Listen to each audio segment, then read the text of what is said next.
এই ছবিটা দেখেন, এবার এটা দেখেন। এখান থেকে এখানে পৌঁছানোর জন্য 3টা ইজি স্টেপ আমি বলে দিচ্ছি, ফলো করবেন, আশা করি খুবই ভালো একটা রেজাল্ট পাবেন।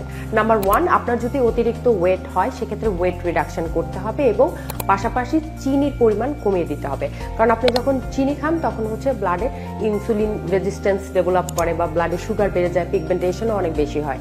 আর এই সমস্যা কিন্তু ঘাড়ে, কোনো আন্ডারআর্ম, প্রাইভেট এরিয়া সব জায়গায় হতে পারে। সো যেই সমস্ত এরিয়াতে হচ্ছে অতিরিক্ত চুল আছে সেখানে কিন্তু রেগুলার রেজারিং করা বা শেভিং করা, ওয়েক্সিং করা যাবে না।